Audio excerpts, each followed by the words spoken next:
Hey, you know who it is. This your boy, Shooter the Investor. I'm checking in for the gang.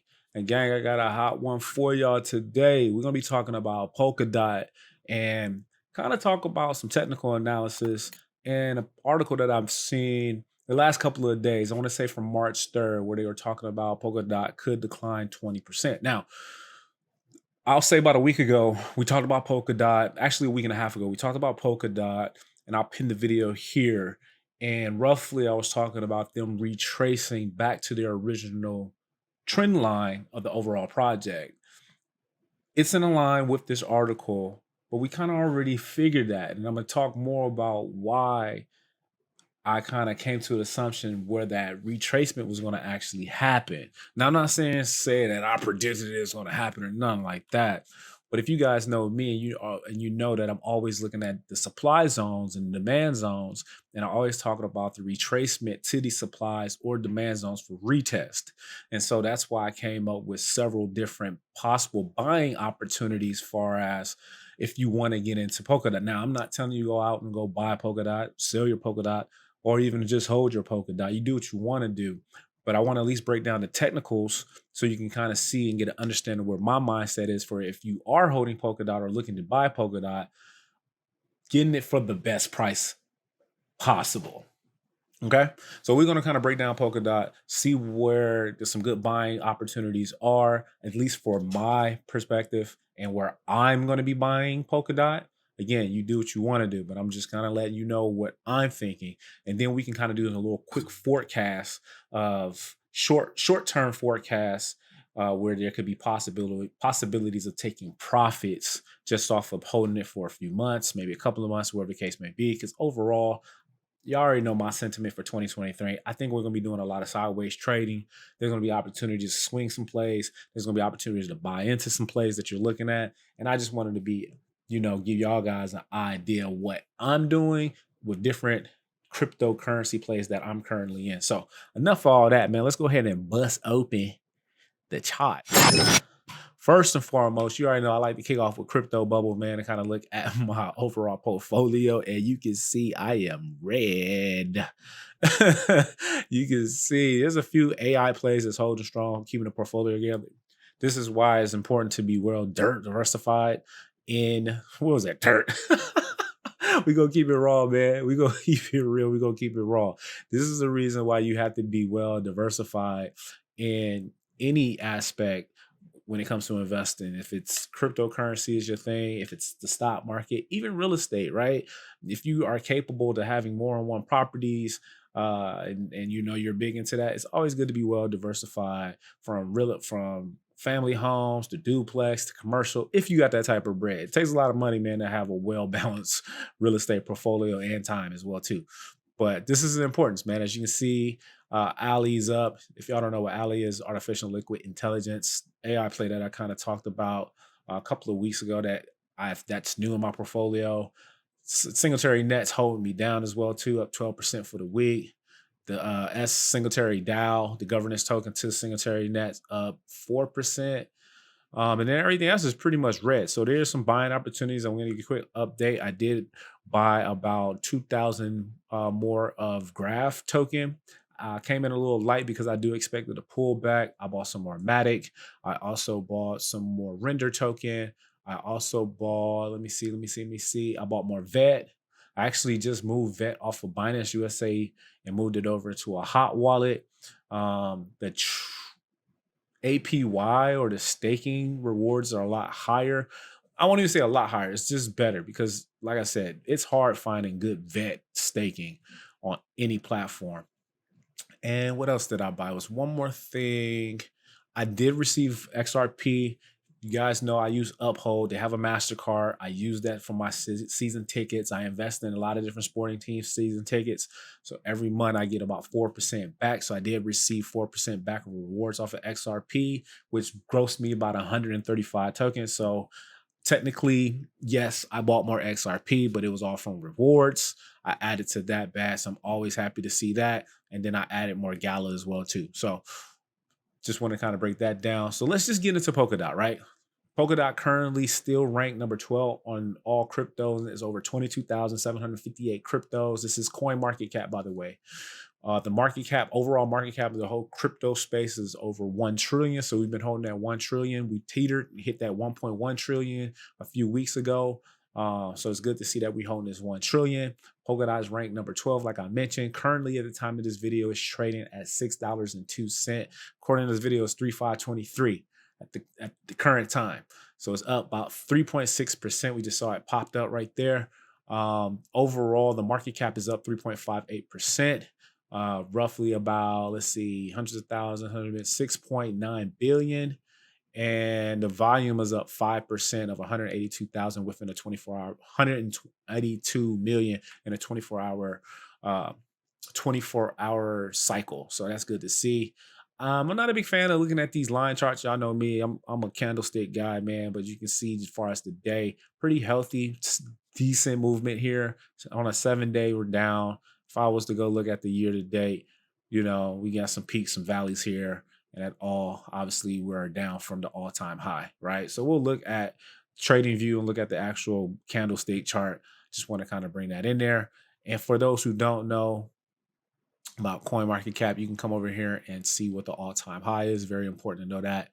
All-time low 3 years ago in 2020 when this project released was $2.69. The all-time high is $55 flat. So where we're currently trading, we're up about 200%, right? 246, 300%, excuse me, from the all-time low 3 years ago, but we're 89% away from that high currently. Just to put that out there, man, and kind of let you know.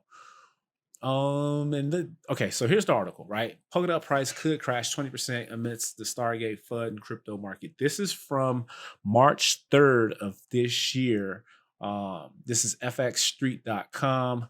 They're talking about the Polkadot price dropping in tandem with Bitcoin and Ethereum. As we all know, Bitcoin and Ethereum runs the market. So when Bitcoin rips, you usually see ETH and the rest of the altcoins kind of follow, right? And usually with the altcoins, they drop more drastically, more so than Bitcoin. And I would even say ETH, right? Their price action is pretty, it doesn't move as volatile as the other alts, more established, right? And that's like the fun part of cryptocurrency, and also the scary part of how volatile it can be. But it's also fun too, because you can mess around, get into a play, and it could be any of these altcoins, like, right?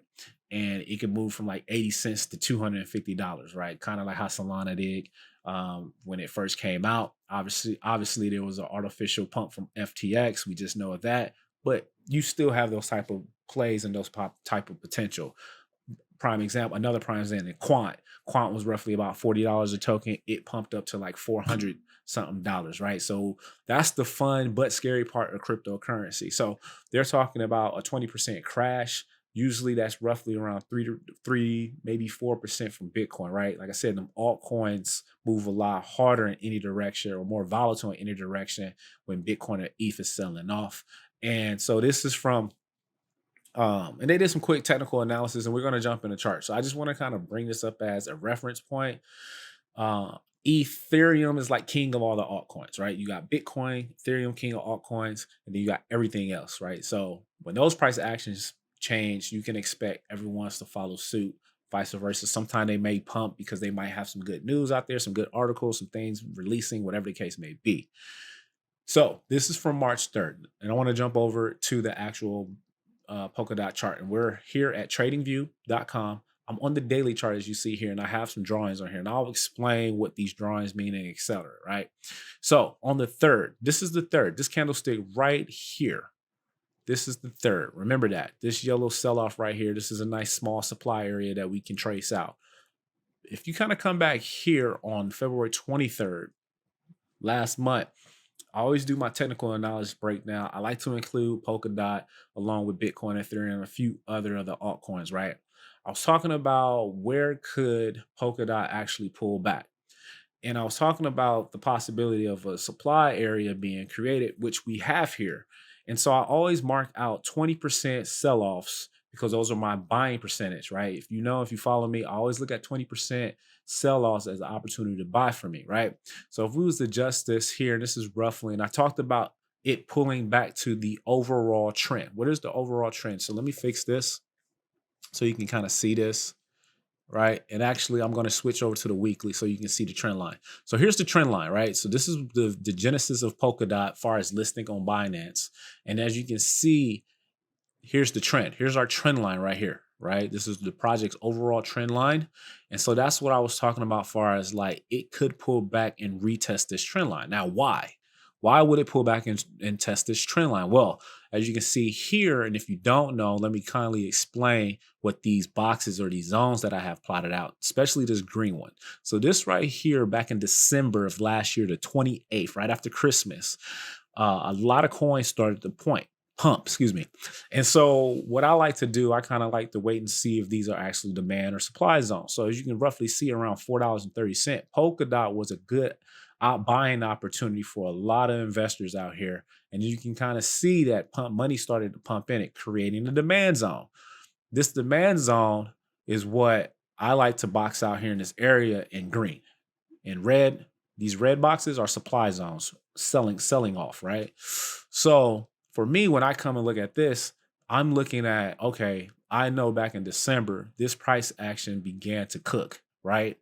I know eventually this price action will retest either the demand zone or this resistance line. So we actually had a nice buy off, or excuse me, a run up. Let me get out. We had a good run up of about 89%, right? A healthy run up, 89%. We had a nice little slight pullback of people taking profit and then more money flushed in. So roughly from this beginning back in December 28 up to February 19th, this thing ran hot for about 90%. It's fine, right? You're going to see these type of volatile movements like I was talking about. This is on the daily chart now.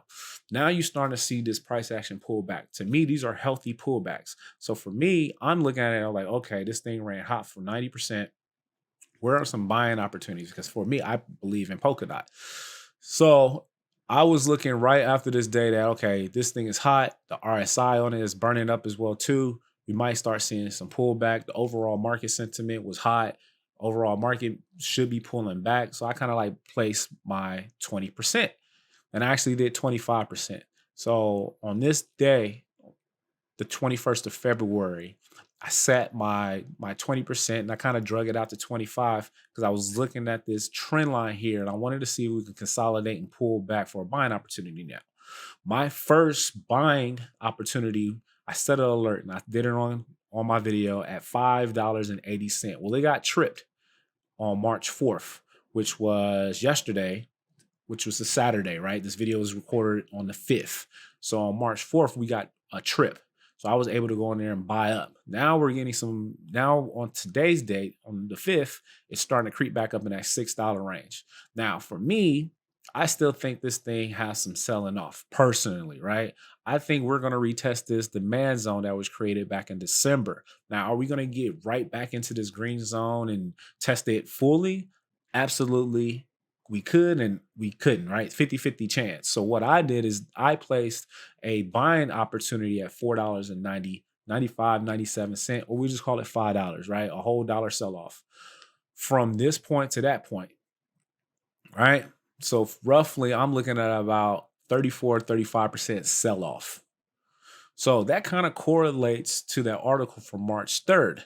March 3rd is here. They said a 20% sell off. 20% sell off is about $5.25. I think it has more room because we have this demand zone.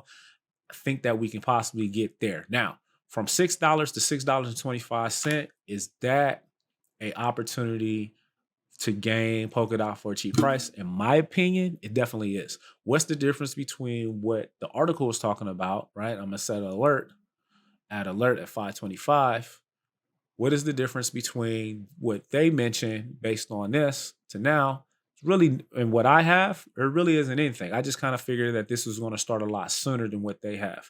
So as you can see, I set an alert for $5.25, and then I have my original alert here at $4, and let's just call it 95 cent, right? Or 98 cent, whatever you want to call it, right? Is there a big difference from $5.25 or 20 cent to $4.90? Not really. It's about what, a 30 cent, 40 cent difference. Would I buy some if it hits 520? there's a possibility. And how would I would do that, right? So I'm already planning for $4.90. I just added this new alert for $5.20.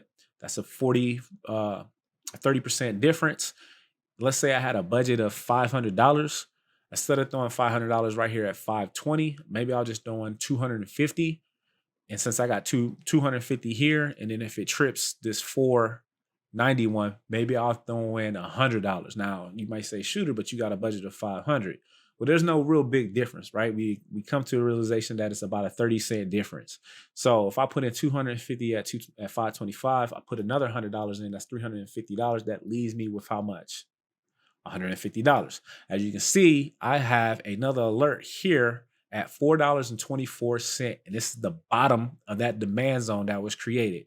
Now, if this thing just really drops off, and if we're going from March 3rd to, let's just say, we'll give us some time to like May, and it sells off to about 35%, which is the bottom of that demand zone, then I want to have some dry powder so I can go ahead and throw in. Now, by that time, I'm probably upping my investment, right? I'm probably adding more than just $150. Why?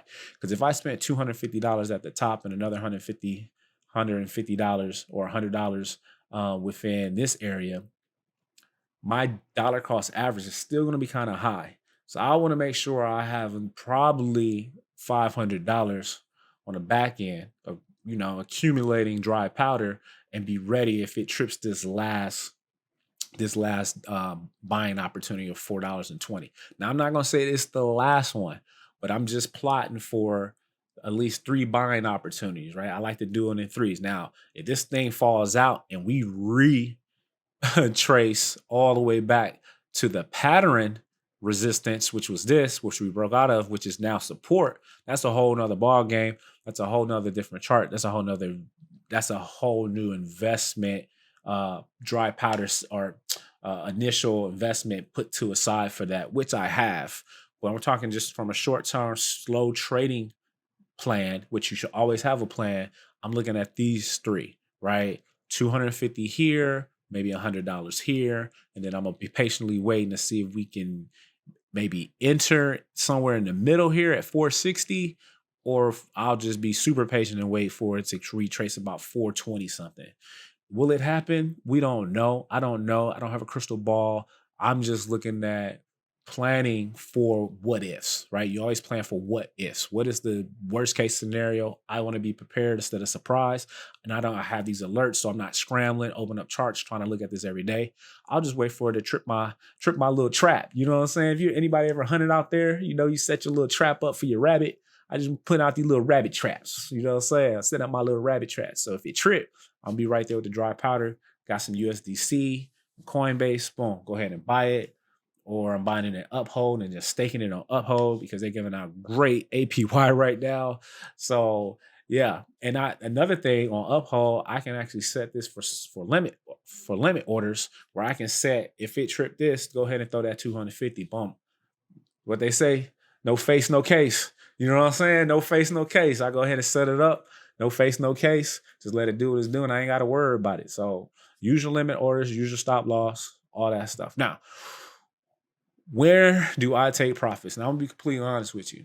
None of this stuff really wet my whistle as far as taking profits off of. If this thing pulled back to $4 and retrace to this supply zone here at 7, honestly, I'm not really looking at taking profits. Now, areas where I'm looking at profits, right?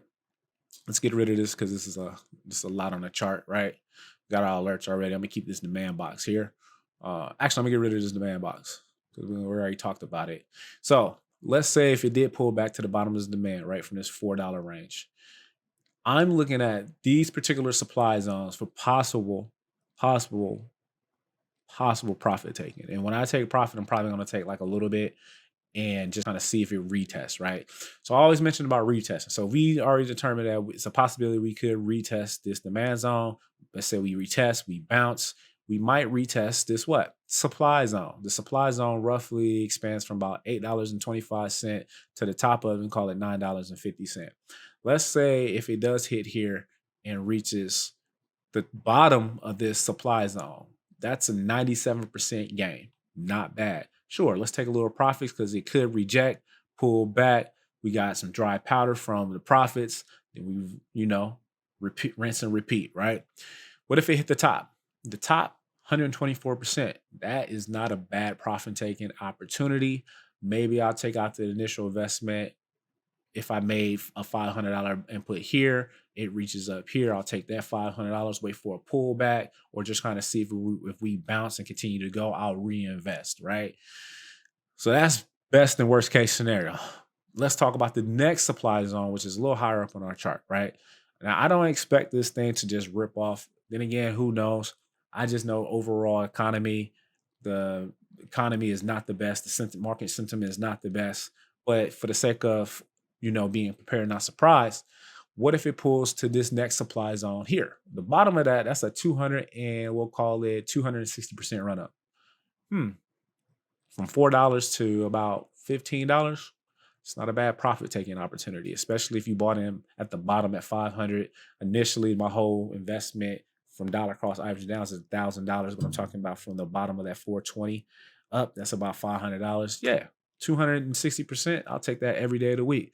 Now, what if this thing bursts through and get into this confluence area right there at the top of this? That's about a 330, we'll call it 340% run up. That's 3 digital dashes. You already know every 100%. You know the lingo if you've been rocking with me. 100% is a digital dash. We did the dash 3 times. So I'm definitely going to take some profit around that. Now, if I'm taking a full profit, I'm just going to unload the boat. Absolutely not. We're not looking to unload the boat until when we test all-time highs. Let's go to the weekly chart so you can kind of compress some of this data. Right? Weekly high, right? Roughly, we already know from CoinMarketCap and the chart, we're looking at $55, right?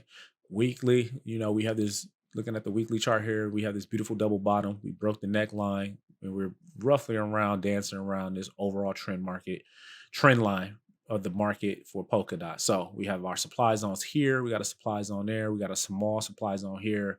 We have a lot of supply zones that we will retest. I'm not bullish until we at least get above this particular supply zone here. That means we're starting to make some higher highs and some lower highs. And so that's just, short-term forecasting with a little bit of long-term forecasting on where we could be. If I was to do a Fibonacci retracement on this, if you guys want to see that real quick, do a fib from this low. Actually, I'll do it from this low to this high, right? We'll start getting into this 23 and 38 and 50 range, right? Those are like the golden ratio when we start from bottom back to top. 38, 50, 61. I mean, we have a long way to go. Get to 23, which is our supply area, kind of correlates with our Fibonacci. So that's a good thing, right? We correlate with our Fibonacci. So I can live with that. We just got a lot of space in between 0% and 23% to make up. And like I said, once I see us get above here, then we start making them higher highs, higher lows. So that's just some quick breakdown on Polkadot. Like I said, not too much news on it right now. Analysts, I mean, that's good work, man, to say that it's going to drop 20%, which is roughly understandable because we already knew it's been running up and we expect a pullback. RSI is hot. We're getting below that 50 line. So I just wanted to kind of talk to you guys about it and give my take on Polkadot, where it could go, and the buying opportunities. Most important thing is the buying opportunities if you believe in Polkadot. So it's your boy Shooter the Investor, man. I think I checked in for the game with this one, man. Let me know in the comments if you were holding Polkadot. What's your thoughts about Polkadot? I'm gonna do more. If you like breakdowns like this, let me know. I'll do more of this. I'm also got a couple of other crypto projects that I want to kind of put you guys and breaking down and talk to you about. But expect more videos on Polkadot, man. I think it's one of those ones that definitely needs more attention. I'm not going to force feed you guys. I just think there's a lot of cool things that they're doing with their blockchain, a lot of cool projects within their ecosystem that really don't get a lot of conversation about. And so as I continue to learn more about Polkadot and its entire ecosystem, I want to bring it to light and kind of talk to you guys about the different projects, the ecosystem, what they're doing, etc. I got them in another blockchain, 2-layer ones that I'm going to be adding to that and kind of putting you guys up on some game. And you might be putting me up on some game too. So don't be afraid to talk about it in the comments. Anyway, it's your boy, Shooter the Investor. I checked in for the gang. I love y'all. Peace. I love y'all, man. Love y'all, man. Let's go. Polka dot.